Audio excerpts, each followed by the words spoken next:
pinagbalatan ng cobra dito mismo sa kulungan ng baboy. So hindi na po ginagamit dito mga boss. Asan yung pa natin? Subok mo pa rin dyan. Asan yung pinagbalatan?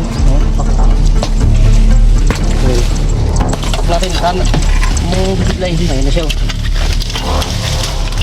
Ayan o.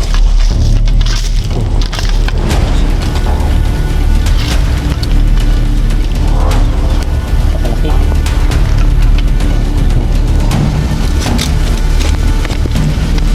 Laki. Atras, atras. Atras.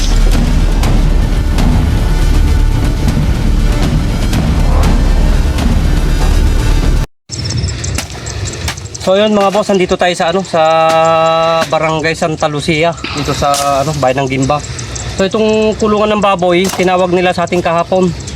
So si Kuya umuwi saglit at kinuha yung pangkukan natin ng pangbabasag natin ng kan.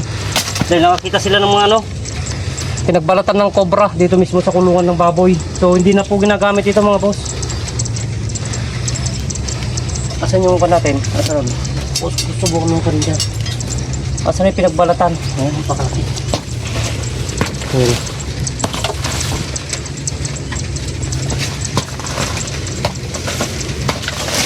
Oh, tira.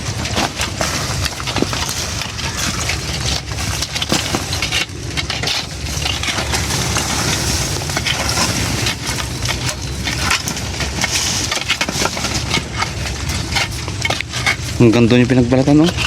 Saan? Yun. Ito, kalat nga dito. Ito na yung pinagbalatan, no? Ang ganda niyan. Ang ganda niyan. Mga boss, kaya natakot na silang takot na silang ayun, papunta. Yun yung butas niya pala, nasa loob.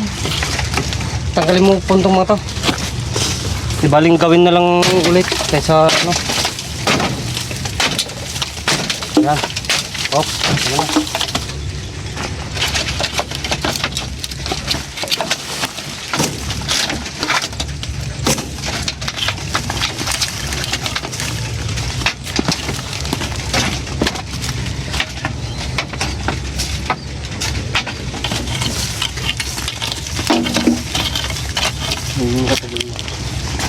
Hanggang dito may pinagbalatan.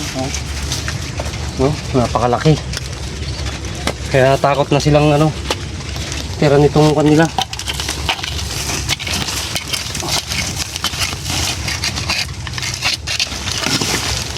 Ito na. Oh, kamay mo. Huwag mo masyadong idikit. Basagin mo ito po. Yolo.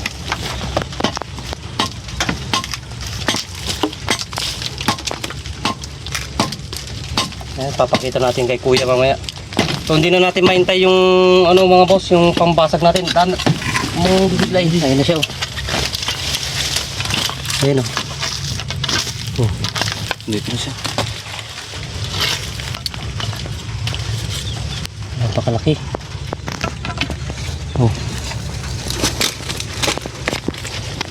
Laki. Atras.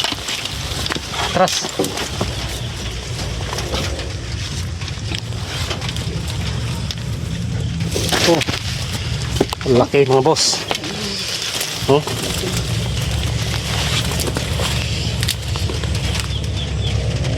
Ayan, bagong palit lang. Sakto yung pinagbalatan na nakita nila. Ito yung pinagbalatan niya. Napakalaki. Kung nilatas mo yung mga lalagyan natin, yung mga baglatas mo. Tapang. Tukan mo.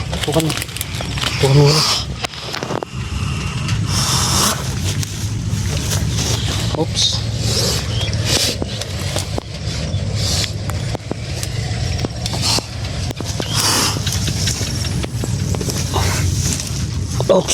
Ay.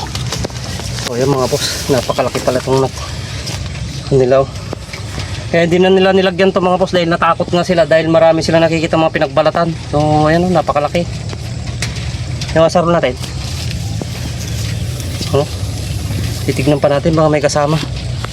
Yung pangil na, tignan natin yung ganito. Laki, lakas.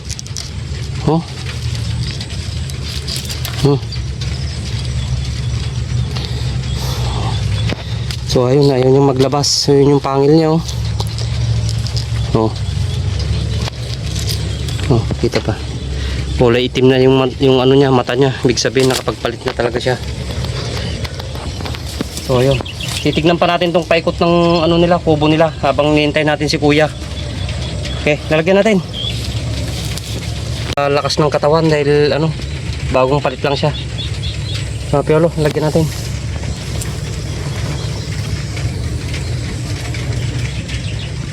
Oh, tigas.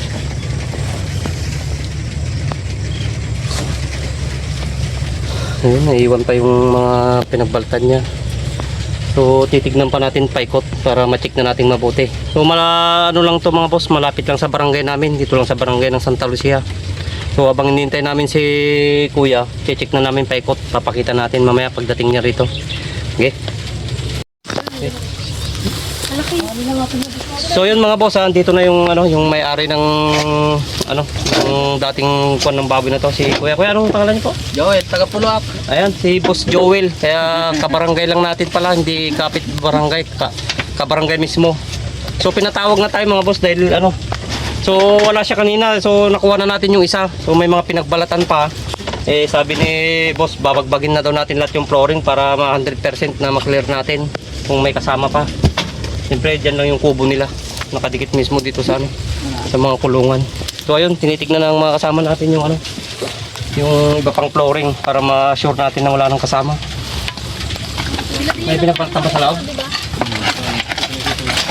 So, may mga pinagbalatan pa na nakikita.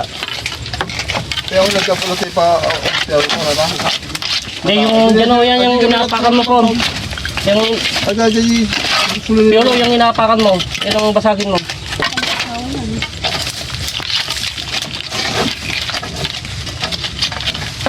ang gabing,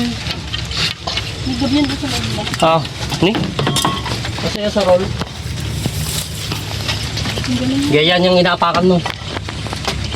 Dito lang siya kanina yung isa. Ito.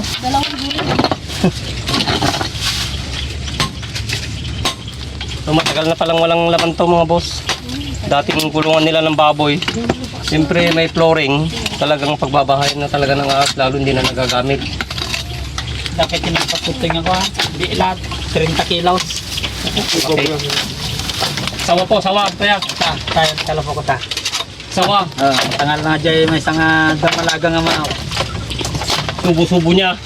bagak Jay, tinawagak di ka Jay magbayaw ko ta nagapuda Mindanao. Tinagpat ko ka nagtagagdibun nga ko, di man lang nga natok ko lang nga Jay. Pero napatay na. Na, 30 kilos. So, nakapatay na rin pala sila ng halos 30 kilos daw na ano dito, sawa. Siguro dumikatak ko yun ta na panag Jay ni. Isa. Yung gilid ng alaw. Ha? Oh, yun. Yes.